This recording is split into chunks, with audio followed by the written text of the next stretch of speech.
Hello and welcome to the Health Detective Podcast by Functional Diagnostic Nutrition. We bring you interviews from people who have conquered the trickiest of health challenges using the functional diagnostic nutrition philosophy and similar healing modalities. You're going to hear from experts who have been through the ringer with their health issues and yet managed to come out on the other side. You can always visit us at functionaldiagnosticnutrition.com, but for now, here is today's episode. All right. Hello, my friends, and welcome back to another episode of the Health Detective Podcast by Functional Diagnostic Nutrition. My name is Evan Transu, aka Detective Ev, and I will be your host for today's show, episode number 397 of the Health Detective Podcast. We are not only excited to be at almost 400 episodes here, but we are also excited to get to meet some of you in person for our first kind of FDN East Coast meetup. FDN started on the West Coast, for those that don't know, right in San Diego, California. So we've had a lot of opportunities over the years to do conferences there or meetups, but we have so many people, not only spread throughout the world, but spread throughout the United States now. We wanted to make sure we did something for our East Coasters. So we do have a mixer meetup type of thing that's going to be happening one night of this FDN East Coast conference. Unfortunately, tickets for that are sold out, but you can still get a ticket to hang out with us throughout the conference, which is Friday, February 28th and Saturday, March 1st in Miami, Florida. And I promise you, even if Miami doesn't normally seem like your scene, it's not mine, right? I'm not going to be out there drinking or staying up till, 4 or 5 in the morning. I'm ideally trying to wake up at 4 or 5 in the morning, not stay up until that time. But even if it's not your scene normally, I swear, you get to late February, early March, and you live anywhere else in the country, all of a sudden 75, 80, and sunny sounds like a pretty darn good deal. So we would love to see you guys there. Again, tickets will likely be available until the day of the event, although tickets for the specific FDN meetup on Friday night will not be available at this time. So the code that you can use is HDP, like Health Detective Podcast, and that's at biohackerexpo.com. That's www.biohackerexpo.com, code HDP at checkout. We cannot wait to see you guys there. All right, for our guest today, this is a topic that in 4 years of doing this, it never stops getting typically the most downloads. We get a ton of engagement when we post something about this. And I think it's just because so many people are suffering with this type of issue. I'm specifically talking about thyroid issues and even more specifically hypothyroidism.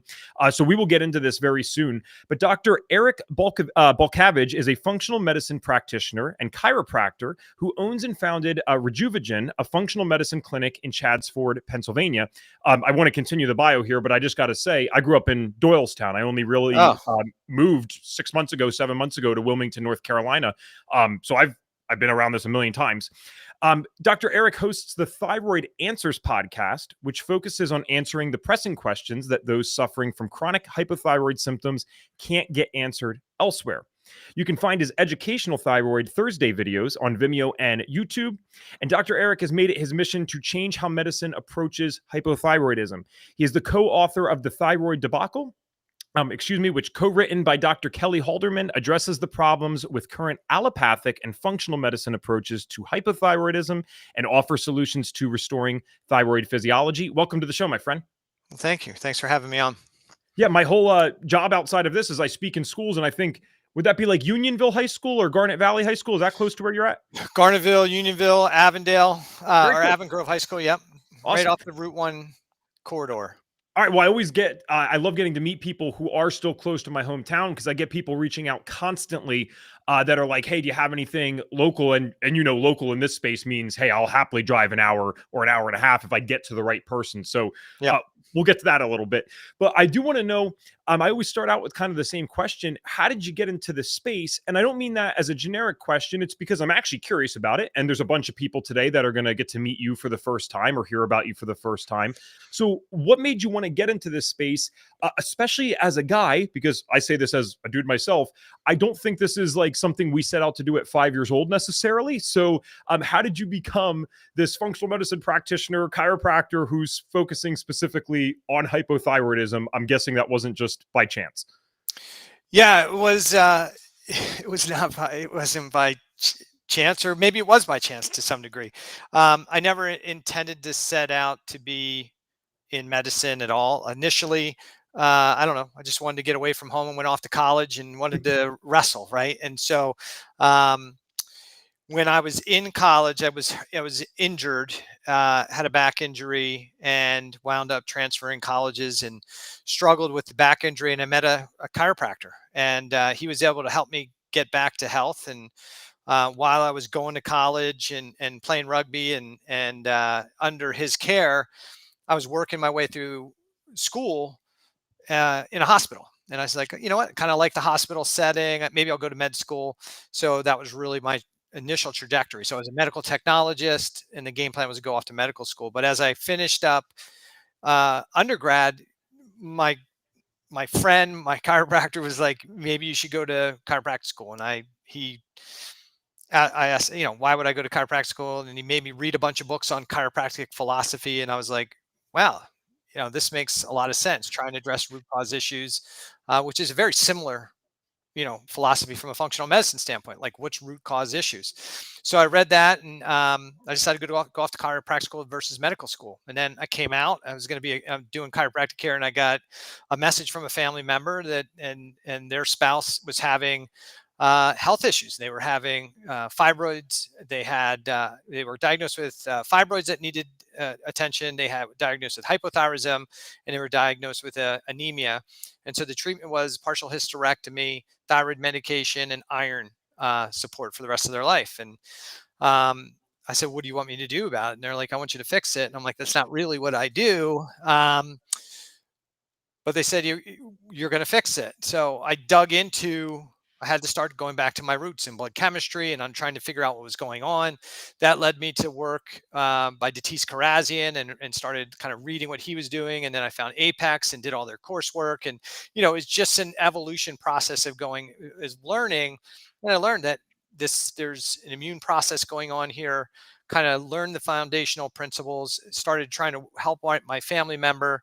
And then as I'm working in my chiropractic practice at the time, you start talking to people on every visit, and you start paying more attention to the medications they're on. And you start seeing that, hey, a large percentage of my patients are on thyroid medication. And you find out that they don't really feel well, right? But they feel better than they did before they got medication. And so that really led me on this journey to why are all these people developing hypothyroidism? Why don't they feel well on thyroid medication? And I really shifted the focus of my practice into functional medicine, addressing these things, and practiced, I would say, pretty much as traditional functional medicine practitioners do. And until maybe about 10 years, about somewhere between 10 and 15 years ago, and something wasn't quite working the way I thought it should. I mean, we were saying, hey, the medical establishment, they're silly. They don't do a full testing. They only look at TSH or only look at free T4, and they only provide T4, and the body needs T4 and T3. So the solution was, hey, provide T3 because the thyroid gland, the body needs it, and that's the primary hormone. And lots of functional practitioners was making sure everybody was on T3 as armor NP thyroid or as a separate medication along with their T4. And we made a big deal out of the antibodies, and that these antibodies were like little Pac-Man destroying the gland, and the immune system was out of control. And we needed to try and manage and suppress the immune system so this wouldn't happen. But it didn't make sense to me. Like I was like, why would the body attack itself? Why would the body go after itself? Uh, if the thyroid makes primarily T4 and most of the T3 is coming from peripheral conversion, if the problem is the gland, why do they have low T3? I mean, if we replace what the gland makes, why do they still have a problem with T3? And so that led me down a bunch of more rabbit holes. And I got deep into genetics and epigenetics, and that's how I met my friend Ben Lynch. And I started doing some work together, and we had the ShyCon conferences. And as we were preparing for one of those conferences, he sent me a paper by Dr. Robert Navio on the cell danger response. And that was like the aha moment for me that really separates what I was doing and what I think a lot of functional practitioners do, to where I'm at now. And that paper it really just changes the game in the way I think we should look at cellular physiology and our strategies. And what it really opened my eyes as to why people, regardless of who they go see, can feel a little bit better on thyroid medication. But even though somebody tells them your labs are normal or your labs have been optimized, they don't feel well and they still have signs and symptoms and they still don't feel recovered and they never have a recovery. It's because we are trying to optimize somebody who's in allostatic regulation and we're assuming they're in homeostatic regulation. So that really has changed my practice over the last decade and a half, 2 decades, and that's led me to really focus on doing the podcast and writing the book to try and get that message out. Awesome. Well, plenty to dissect here. So I Mhm. always thank you for humoring my first question, just because I know you get asked it a lot, probably, Mhm. but I love hearing how people get into this space because it was a personal story, right? Even the Mhm. chiropractic side was your own injury that initially led you to being open minded to that. And then you have this issue with the family member, and that takes it to a whole new level. No one gets into this space by accident. It's so rare that I find someone that's just like, oh, yeah, just chose to do that randomly. Mhm. And I also thank you as someone who I didn't get into this space necessarily because of my mom's health issues, but it was a huge motivator. I had my own that I was dealing with, but Mhm. my mom had Graves' disease, Mhm. and so we watched this unfold. I mean, I guess her first symptoms at this point were probably going back almost 15, 20 years.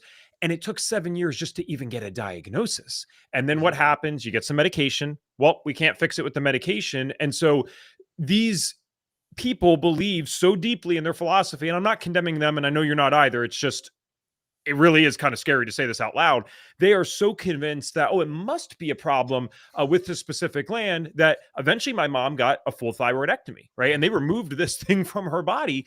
And now the way you and I look at it is like, we don't say that the thyroid is flawed per se, or that that's the problem. Certainly removing it is not the solution. And we look back now, and my mom says herself, she doesn't believe that that ever needed to be done, but we didn't know what we didn't know. And then Mhm. to your other point about the labs not always reflecting the state that the person's in, I share this on the show all the time. It's almost funny looking back.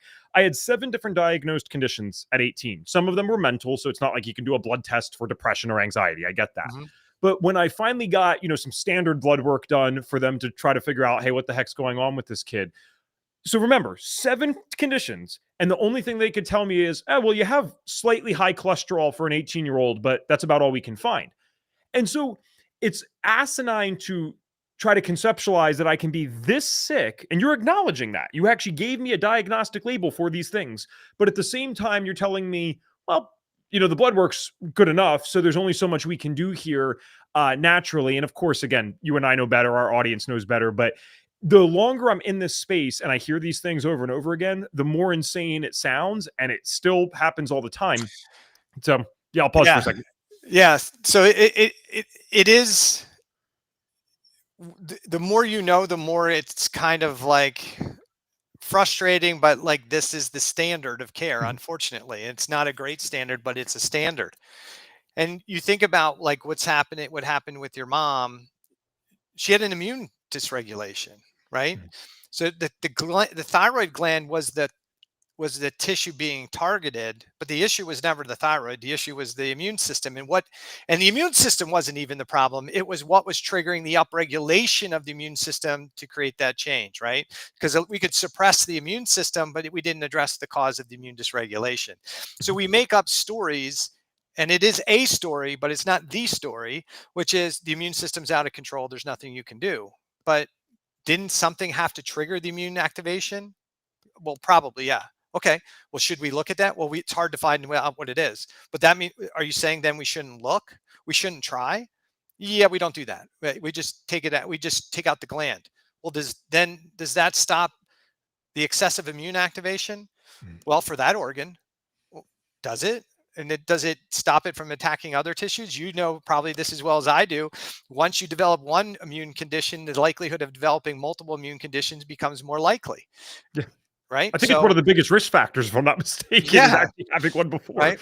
And so the other part of that is then you get the person like your mom who's had hyperthyroidism, had either irradiated or removed, and someone will put her on thyroid medication. And let's say they're a very progressive practitioner and they put her on, let's say, 100 micrograms of T4 and 5 to 10 micrograms of T3 to match what a thyroid gland for her size would have made. And they think that should work, right? As an allopathic physician, they're gonna say, look, TSH is normal.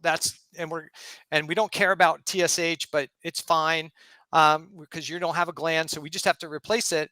And they assume that it's going to work. And your mom could be one of those people who, like many, who say, yeah, but I don't feel normal. And they're like, but TSH is normal. And they kind of get, the word I guess today is gaslit, that if TSH is normal, you're normal, or TSH is lab low because then we don't need it. As long as it's low like that, then we know that there's enough hormone. But they're not looking at what's happening beyond giving them the hormone. There's a whole nother part to thyroid hormone, which is the gland makes hormone, but then it needs to go into the bloodstream and go into the tissues. And it's what's happening within the tissues that determines how we feel with that thyroid hormone. So you hear a lot of people who have thyroidectomies or post hyperthyroid treatment who continue to struggle with chronic hypo and hyperthyroid symptoms despite being optimized or normalized with medication. Yeah. And that's a huge issue, and it's a huge problem, a huge frustration. Yeah, she was a mess until it's so funny because you've removed the thyroid and she was still a mess until we finally got into this functional type of stuff. And now, thank God, her thyroid medication is as low as it basically could possibly be. And I've never said this publicly on the podcast yet because I never want to make a claim until I see it happens. But you probably know this. The average person listening doesn't know this. I wouldn't have known it actually if it wasn't for my mom. In some cases, in a full thyroidectomy, if in theory they missed something or it wasn't actually full, on paper, you could regrow certain things, and she continues to get looked at. I mean, this has been 2 decades now at this point almost of this process. And for the first time, because we've seen these nodules growing, so of course they're worried about it. And for the first time, just this last month, her doctor said, I don't think that those are something to worry about. I think it's possibly you're getting some type of regrowth, and this is why your thyroid medication is so low. I don't want to get into that fully today. But I will keep you guys updated because my mom's been on the podcast before. And if we achieve that, that woman will be the happiest woman alive. I want to go back to something that you said actually in the beginning of your first answer, if you don't mind. You talked about the cell danger response and how Dr. Ben Lynch, I think, sent over a paper and how this was a huge aha moment for you. The cell danger response, frankly, is, you think in 400 episodes, this would come up more. I don't know that we've talked about that in depth here. So especially for someone as educated as you, and clearly as thoughtful, right? Like you just seem like someone that's constantly asking why, and then how. So why was the cell danger response specifically such an aha? And I guess a better question is, what is the cell danger response for those that don't know? Yeah, so the cell danger response is this kind of concept and hypothesis that the cells of the body, we operate in one of two modes. We're either in low stress operating mode, which means we make enough energy under our current load to run all the systems of the body efficiently. Okay. Metabolism's good, weight's optimal, no problems with sleep, stress, anxiety. We take food energy, convert it to cell energy, and regardless of what stressors we're under, we're able to manage all those systems. That's homeostasis. The other state is an excessive stress state. That means we have more stress on the system than the body can adapt to, and the body has to shift physiology. So I don't have enough energy to do all of this stuff given the stress on my system.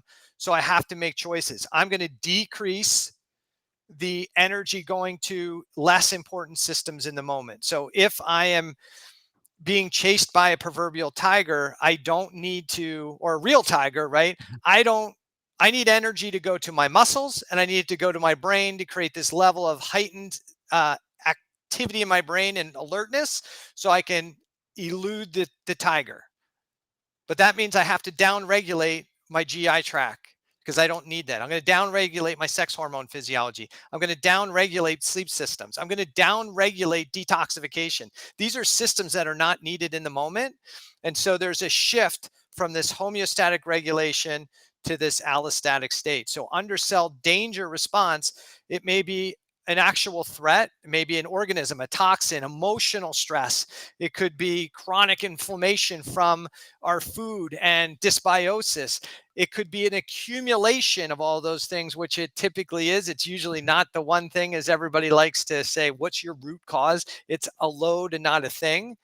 But our physiology definitely changes depending on our state. And that's what the cell danger response is and hypothesis tells us, like, hey, when our tissues perceive danger, these are all the processes that happen within a cell. And the cell, one of the things this cell needs to do is it needs to stiffen the cell membrane. And that sounds to somebody like, well, what's that do? Well, if there's an organism inside the cell that's creating the threat, by stiffening the cell membrane, we prevent it from leaving and we prevent more from coming in. When we stiffen the cell membrane, we don't bring micronutrients in that organism can use. We don't bring glucose in that organism can use. And so we wall this thing off.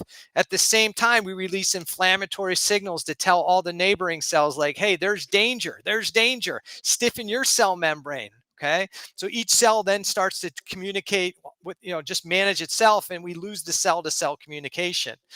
That cell danger response reduces oxygen transport into the cell. Why? Because we don't want that organism to use that oxygen. The cell decreases its production of using amino acids to make into peptides and proteins. Now, why would we do that? Because the organism could use those resources for its own benefit. So this cell danger response becomes really important. We decrease mitochondrial function, and mitochondria are the engines that are inside your cells to take food energy and convert it to cell energy. So we downregulate that. Why? Because we don't want to have fuel for an organism, but more importantly, as we convert food energy to cell energy, that produces cell energy, but it also produces exhaust we call free radicals. And in a healthy cell, we make free radicals exhaust, but we make antioxidants to balance it out.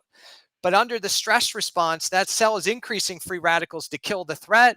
If we have free radicals from that and free radicals coming from mitochondria at full tilt, we're easily going to make more free radicals than we can make antioxidants, because we're reducing the micronutrient transport into the cell. So we can't make as much. So the body downregulates the mitochondria. The downside to this cell danger response is it causes us to not feel good. We're tired, we're fatigued, and we think that's bad. That's bad, but that is the appropriate response. And the hormone that's critical to every step of the cell danger process, everything that's involved, is thyroid hormone. By decreasing the amount of active hormone T3 inside the cells that are in danger, we help initiate and run that cell danger response. Less T3 in the system, we decrease genetic replication. We decrease mitochondrial function and number of mitochondria. We increase the immune cell danger and inflammatory response. We decrease the cell membrane transport because we reduce T3. We decrease glucose transport. So we don't feel well, but this is an adaptive response that we assume we're broken, but we're not. But the hormone that's critical to that is T3. And so in this whole world of functional medicine, this becomes critically important when we have a person walking into our office and saying, hey, I have this, I have that. And we need to determine, is this a person who's in homeostasis and has a problem, which they likely are not if they have a disease, or is this a person in allostasis? If they're a person in homeostasis, then a treatment strategy like, let me cut out your mom's thyroid and just replace T4 and a little bit of T3 should work, because the rest of the systems in homeostasis, we just have this organ that just became dysfunctional. Okay. But if she was in allostasis and you take out her thyroid gland and you put thyroid hormone in, it's not going to work appropriately. So she's still not going to feel good, but that's the appropriate dose for a gland. Yeah, but I don't feel good. Well, we'll give you more. We'll give you less. We'll give you, you're never going to find the dose that restores her health and her physiology because she's not in homeostasis. She's in allostasis. So the cell danger response is our adaptive defense response. It's meant to be really effective short term. The problem is too many of us are living in this chronic cell danger response and we're not even aware of it. We've been told you're healthy, you just have pancreatitis, or you just have pancreatic insufficiency, or you're just obese, or you just have high cholesterol, or you just have high glucose, but you're relatively healthy. If you have those things going on, you're not healthy. You're not in homeostasis. You're in an adaptive state called allostasis, and you should expect to have hypothyroid signs and symptoms. You should expect to have multiple systems become dysfunctional in time. So somebody who's like you says, hey, you've got 7 different diagnoses. Of course you do, because when you have an excessive cell stress response going on, your body is going to downregulate systems that are less important. So you should expect to have glucose dysregulation, and you should expect to have fat storage, and you should expect to have challenges with adrenals and sex hormones. Of course, you're going to have 6 or 7 problems develop in time, and probably more if you don't address them. And the reason I would say that your mom needs less and less thyroid hormone and her thyroid gland tissue is starting to potentially grow back is because you did what you should have done as a functional practitioner, which is if I remove the stressors that created the immune dysregulation, the thyroid tissue can recover. I have had patients who've had full thyroidectomies have their half a thyroid gland come back and need no medication in time. So awesome. The problem is that if everybody is so busy putting so much thyroid medication in there to manage their condition, that never allows for recovery because you're always suppressing TSH. So there's no drive to regenerate the tissue. And 2, we're not addressing the root issue. All this stuff became allostatically regulated in the first place. So of course, nobody recovers in a management model. How could they? Oh man, I can't wait to send her this podcast. She usually listens anyway, but this is going to be one she's particularly interested in. This woman, listen, if for no other reason other than placebo, because of how powerful her will is, I think she's about to will a thyroid gland back. But it'd be amazing for her to get to hear that you've actually seen this, because it is, I mean, it's not, especially in conventional care, it is not the most typical thing, that's for sure, but we do know it's possible. And so really interesting. I don't want to oversimplify what you just said, but I think it's kind of cool to take something that is obviously you can get complex with it and then break it down simply. Mm-hmm. These are all things that biologically speaking, you mentioned the body's doing the right thing. The problem is we're staying in that state for too long. And why are we staying in that state for too long? Well, it's largely because of what we're doing in today's world, right? If you just talk about, let's say someone had an immune response to something like glyphosate, which I think is something that probably doesn't get looked at nearly enough. And I imagine a lot of us are responding to this very negatively.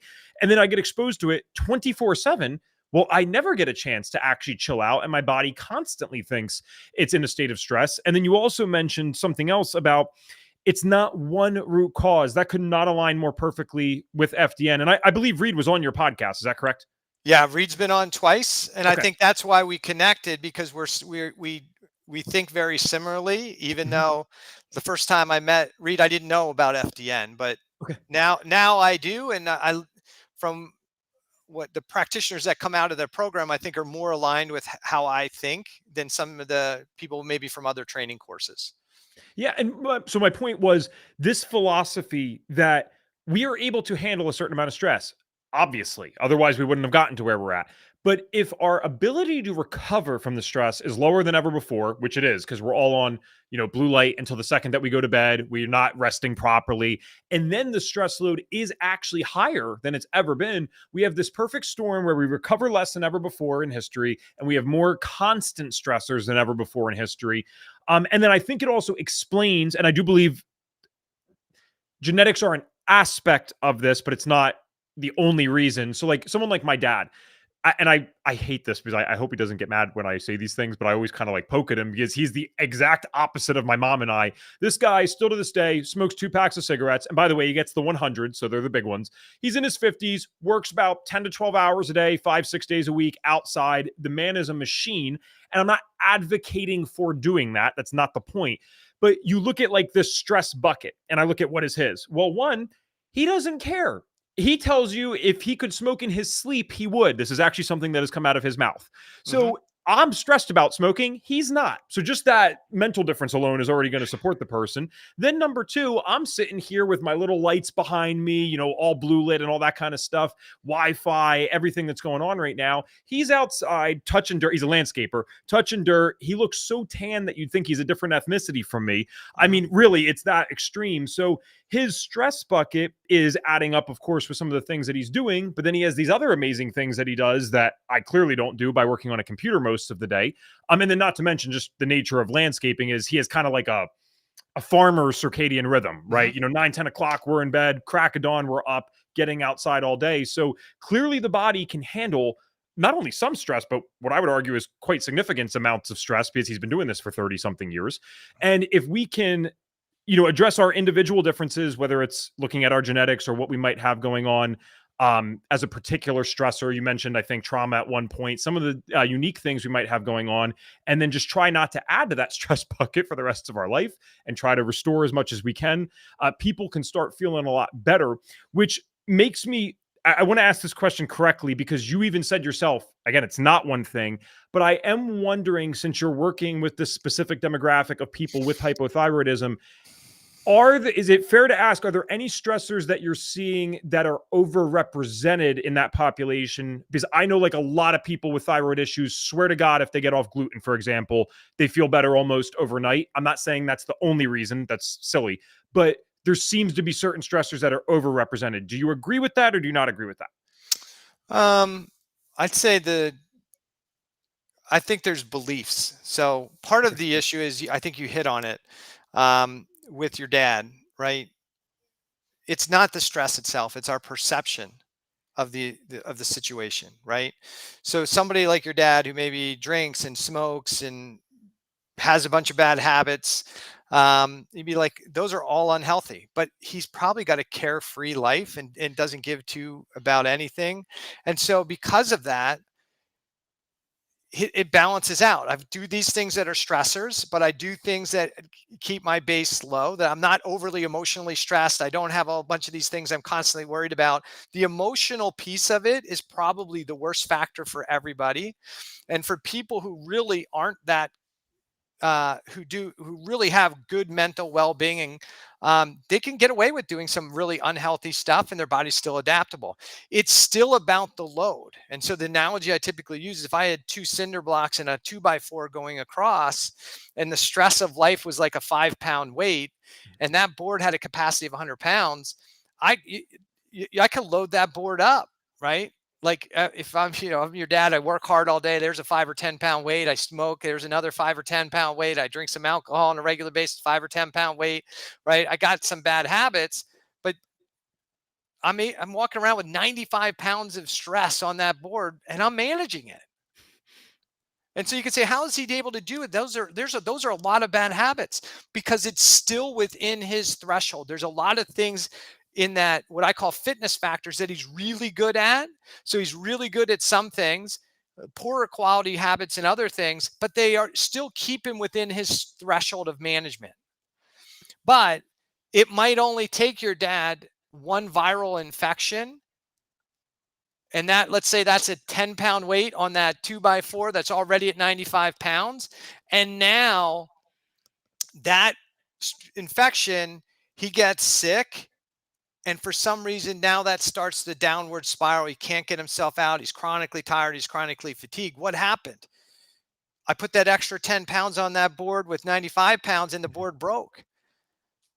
Now I take the virus is gone, and if I take that 10 pounds off that broken board, the board is still broken. That person's now in a cell stress response. They're now in this fight or flight inflammation response. And now we need to get them out of that state, because they had such a high stress load to begin with. We've got to start reducing the other stressors. It's like taking the extra weight off those two broken pieces of 2x4, so I can pick the two pieces up and rebuild them and repair them. And now that I rebuild and repair that, Now I put the boards back on the cinder blocks.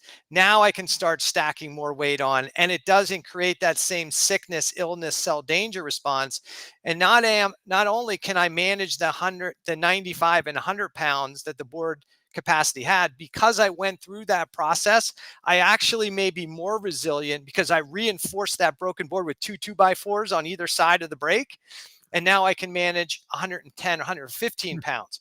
So that's all. Like think about lifting weights, right? Every morning when I go down and work out, I am stressing the tissue, but because I'm recovering, allowing for recovery, I have a bigger, stronger muscle tomorrow. So instead of doing 50-pound curls, now I can do 60-pound curls. I can put more stress on it before I tear it. If I didn't have any strength in there and I picked up a 60-pound dumbbell, I'd tear the muscle because it wouldn't have the capacity and the resiliency. So it's the same thing with our health, that people have an excessive load of stress on their physiology, and we have to help them get out of this cell danger response, not by removing the last thing that happened to them, but by clearing the load, improving all of their health habits and lifestyle habits, so that the physiology can go, okay, we're not in danger anymore. We can now start to recommunicate cell to cell. We can start to recover. We decrease the immune inflammatory response. Now we start to improve T4 to T3 conversion. The mitochondria starts to multiply. We make more energy. We process carbohydrates and fats better. We make more muscle tissue. We feel and function better. That's what we need to do, right? So I think going back to that point, like, what's the common theme? The common theme is an excessive load. And sometimes the thing that impacts the people the most is they're in an effort to fix their one thing. They try and be perfect in the one thing. And that trying to be perfection in that one thing creates more stress on their physiology. And they're paying so much attention to the one thing. I'm going to be gluten-free, I'm going to be dairy-free, I'm going to really focus on my food. But they haven't impacted the other aspects of their marriage, their relationships, their work, their poor sleep. And so they can only get so good with the gluten-free diet, and that lasts for a short period of time. And then it's okay, now I got to be dairy free, and now I got to be grain free. Now I got to go vegetarian, or now I got to go keto, because that will only last for a period of time. So I think I got off track, but I think you get the gist. Well, no, because the whole time I'm thinking, I'm like, and I mean this seriously, this is one of the best analogies that I've ever heard, especially considering you add in this idea of repair, and then eventually you can carry some weight around again, because that's exactly what I experienced. At 18, if you tried to pay me $1 million a year to go work a 40-hour work week, it legitimately would have been tough. Once I healed, I got to a place that I could go do 6 speeches in a day, all at the same school, but nonetheless, it's exhausting, right? You're speaking for 40 minutes a pop. It's an emotional story about mental health. And I remember reflecting on that one time. I was actually driving back from a thing. I'm like, how is this the same guy that at that time, it was like 6 years ago, could not even work a 40-hour week job, and yet I just woke up at 5, I drove 2 hours, I did 6 speeches, and I drove 2 hours home, and I don't think I would have been able to do that 7 days a week, but to even be able to do that one day was just amazing. And you could see that this body can repair. And yeah, like you said, going to the gym, you come back a little bit stronger, and then you have the ability to do more stuff in the future. So what I wanted to also ask about then is in terms of how you work. And by the way, guys, I usually say this at 30 minutes. I apologize, I didn't. If you have any kind of last second questions, I'll call them, because we got about 12, 13 more minutes for Dr. Eric. Please drop them in the chat. I'll happily prioritize your questions. But one of the things I wanted to ask you then is, how do you work with people? As FDNs, we have our foundational labs. We're not dogmatic. We don't believe that we have the only useful system out there. That's silly. Reed recommended you to the show directly. So I'd love to know, if a client comes to work with you, they are presenting with hypothyroidism, do you have a kind of standard, almost routine stuff, or a set of things that you start with, or is it individualized to the person, maybe based on their history? I'd love to know more about how you work. Yeah, so I don't have protocols, right? We go to seminars and we learn, here's the 30-day gut protocol, here's the detox protocol.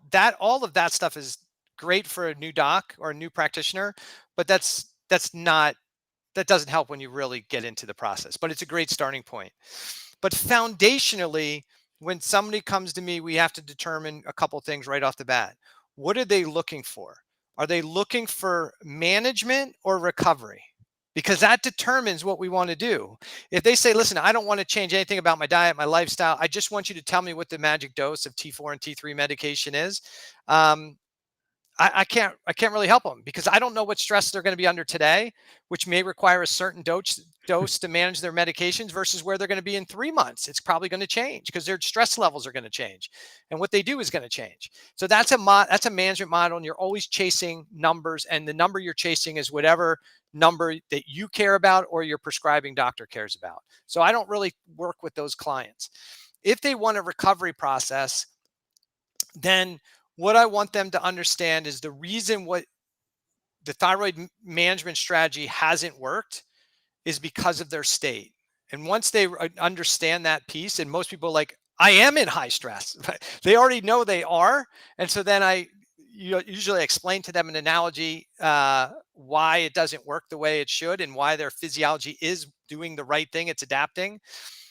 Then once they get that point, then it's like, okay, what we need to do is we need to assess your health history, health timeline through questionnaires and assessments to say what is contributing to your excessive stress load. So that we need to know their state. We need to determine what's creating the excessive stress load. And that's our job as physicians, to kind of pick through their health history and their timeline and ask them the right questions to get those pieces. And then we need to understand their support they're taking. From a thyroid perspective, if they're over medicating, if they're trying to manage or optimize a T4 or T3 with thyroid medication to fit somebody's optimal range for a normal, that's going to prevent recovery because they're not in a healthy state. They're in an allostatic state. So what we should make sure is they have enough T4 in the system to be able to convert to T3 or reverse T3. And then if they're not converting optimally to T3, our job is not to replace the T3. Our job is to say, okay, let's start addressing the things that are creating the reduced conversion. And as we do that, we can watch the labs improve, see thyroid glands start to improve and see the conversion improve. And then they're going to see the point where they need even less medication. And so we need to manage the medication they're on so it doesn't prevent recovery and allows for recovery of the gland and the conversion, while we address the stressors, reduce or eliminate them to the best of our ability. And then we use our supplemental strategies strategically to look at what systems are either struggling to shift from from allostatic regulation back to homeostatic regulation because they've been in that allostatic regulation for too long. An example would be like the GI tract. Like normally you stress the GI tract, it's got an amazing ability to recover and heal in a couple of days. But if they've been in chronic stress state for an extended period of time, it's going to take longer. Maybe you may need to provide some support to help that GI tract really repair and heal appropriately. And if you do a gut protocol and don't address the stressors that are triggering it, then that's why the protocol only lasts for the 30 days or 40 days following the gut protocol. And then it comes right back because they're in the same state. So for me, that's my process. How do I assess what systems are really struggling and might need some support? That's by looking at a comprehensive blood chemistry panel. That may be looking at a functional GI test. That may be looking at sex hormone testing and see what's dysregulated. But honestly, many times by addressing the underlying stressors, those things start to improve naturally in time, and you need a lot less supplementation than most people think they need. Absolutely. To the degree that you are able to share, I understand there's some privacy, but generally speaking, you can share a more general version of it. I'd love to hear of maybe some like turnaround stories or client testimonials. I think it's so amazing how people come to individuals like us at the end of their rope. They've already been to a lot of other practitioners or even like very high level doctors. And then thank God, because of our philosophy, really, we're able to kind of turn things around for them. So I'd love to hear like one or two awesome stories that really stick out to you with all the people that you work with. Yeah, I'll give you some easy statistics because I had to do this last year for a company, but I look at it's a process, and everybody should know this. It's not like you turn a switch and like you're going to fix it in a visit, but the average new client that I start working with, I usually look at 6 months as a reasonable time frame to see moderate to significant changes in signs and symptoms in labs. And so the 3-year average for my client base has been a 70% improvement of signs and symptoms in 6 months, and a reduction in thyroid medication in that same time frame. So that's not bad, right? If you could wipe out 70% of your symptoms, or the intensity of those symptoms, and be reducing your thyroid medication in that time, I would say most people would say, I'll take that. But I've had a woman who's been I have just so many stories, but off the top of my head, there's 2 that stick out to me. One is a patient who's hypothyroid, 20 years on thyroid medication, and after a year and a half, completely off thyroid medication, back to normal, right? And this is not like a one-off story. This is like a good percentage of my patients. It takes time. Thyroid glands can recover as long as you're not over medicating. And the other would be, because of your mom's story, is the woman who had the thyroidectomy, and as we were addressing her stress load and working with her clinicians to manage the medication, she was on a lot of thyroid medication when we met. And as we started addressing the stressors and reducing the load, she started needing even less medication than a healthy, than a thyroid gland would have replaced, right? Like if it's gone, there's a certain amount you're going to need because the thyroid gland can't make hormone anymore. But yet we kept having to reduce the dose of her meds below that, and got to a point where she was like, I haven't been taking it. And I'm like, all right. So she did go into her endocrinologist for a scan, because she had thyroid cancer, or said that she had positive Hurdle cells, which they said could be cancer. So they took her thyroid gland out, and he said, "What dose of thyroid medication are you on?" And she's like, "I've stopped taking it now it had been like 4 or 5 months since she'd taken any thyroid medication." And he's like, okay, it seems impossible. When they got the scan back, half of her thyroid gland had grown back. So he was like, I've never seen this happen before, and I'm going to schedule you for immediate surgery. She's like, well, why would we do surgery? They said, because you had cancer before, and the thyroid gland's going to come back. I don't want you having thyroid cancer. And she said, well, but I feel good and I function good, and I'm making appropriate hormone. Why would we just take it back out again? And he's like, because I don't want you to develop cancer. Long story short, she didn't get her thyroid recut out, and she's doing, I think it's been a year or so since that situation, and still doing well. So it's amazing what the physiology can do. Yeah. But I understand the medical perspective, and I'm softer from the medical side of things now, because I understand that they live in a different paradigm than you and I do. They don't believe the body can recover. They believe that once the tissue's diseased, there's nothing you can do. And if you're trained that way and your guidelines say that way, of course, you're going to manage a condition versus try and recover. And this idea that it could recover, they're going to say, well, I've never seen it before, because they've never done what we've done, what we do. So if you never do what we do, and you're always suppressing TSH, and you're never addressing the stressors on somebody's body, why would you think there's another alternative universe out there of that these things could heal? So it is, every day is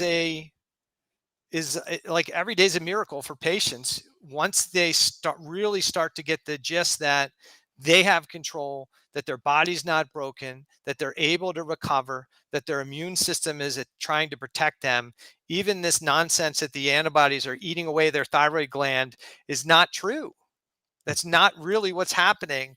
And when people hear those types of things from us as practitioners, that's a very defeatist attitude. How are we going to get you better if your immune system's out of control and attacking your own tissues?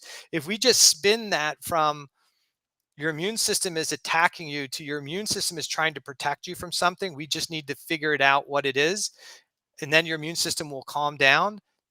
you can get well in that environment. Your mom will get well or has gotten well because she doesn't believe that her body's trying to destroy her, but her body's trying to protect her and that she has the ability to recover.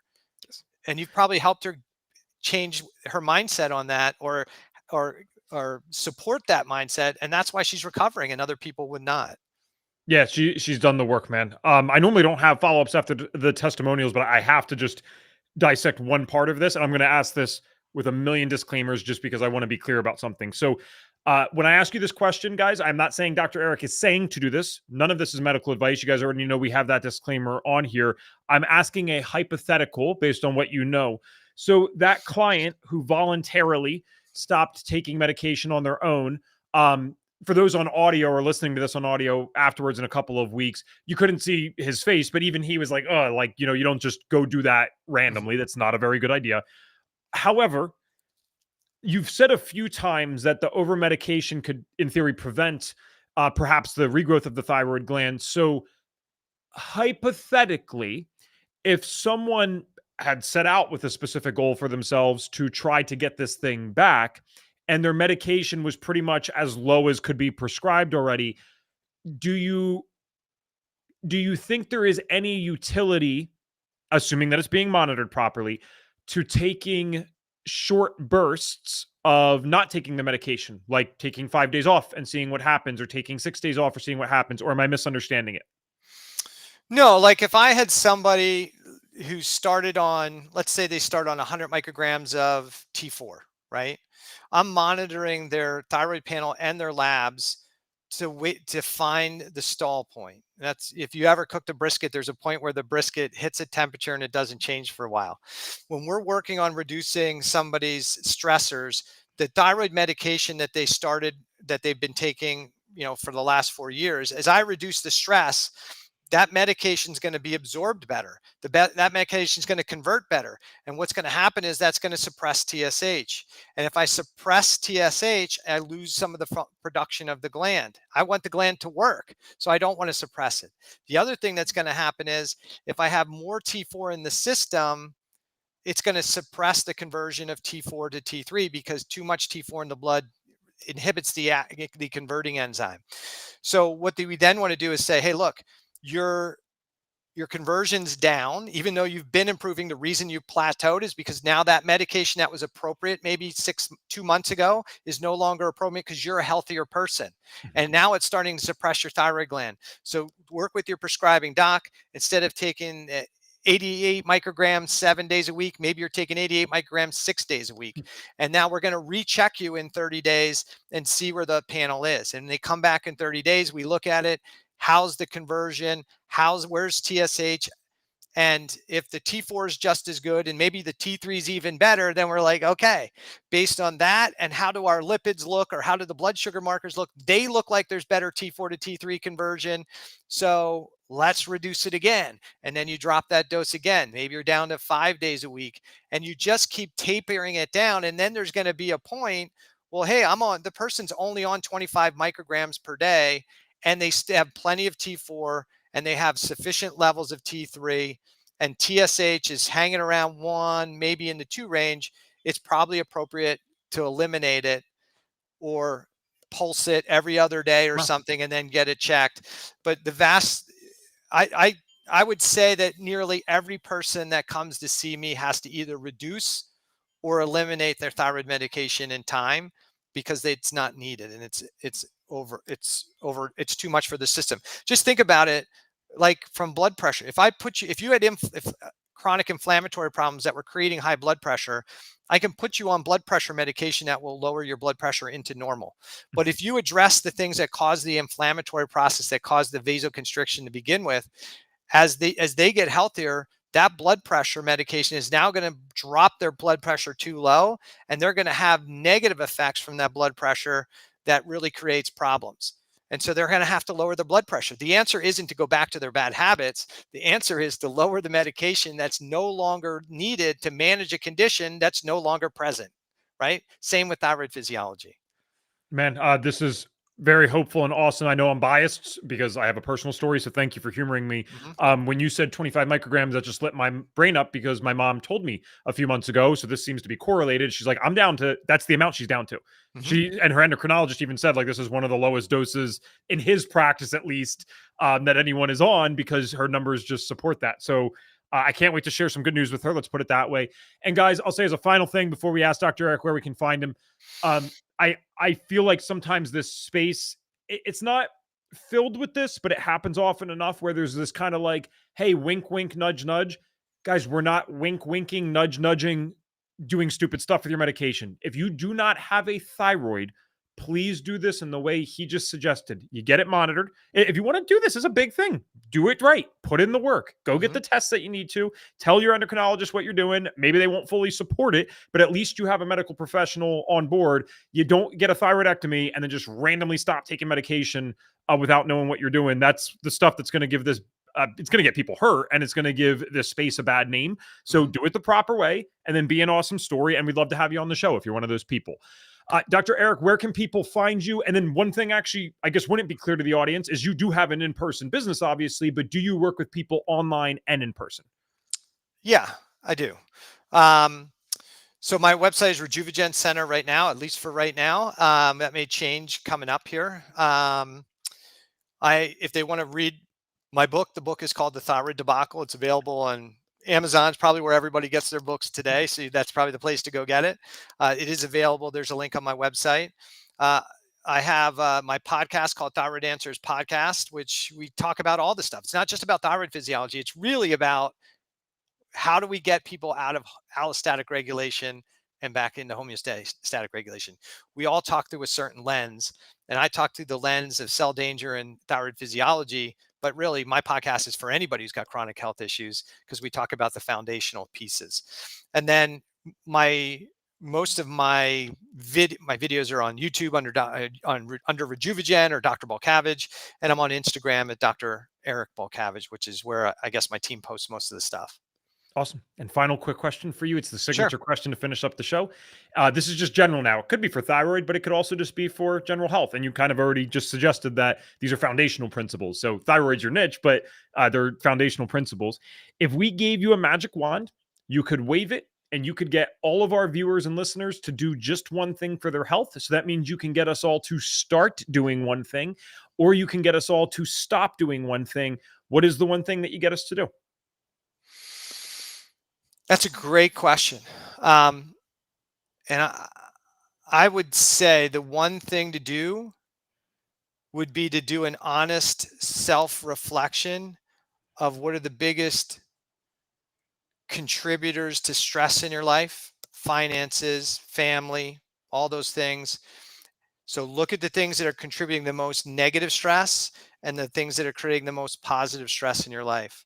And then spend time trying to eliminate or change your perception on those things that are creating more negative stress. Don't buy supplements yet. Just eat a healthy diet. But if you start identifying what really creates stress and strain for you emotionally between the 6 inches of your brain or the 6 inches between your ears, that's where your best bang for the buck is. Okay. Yeah.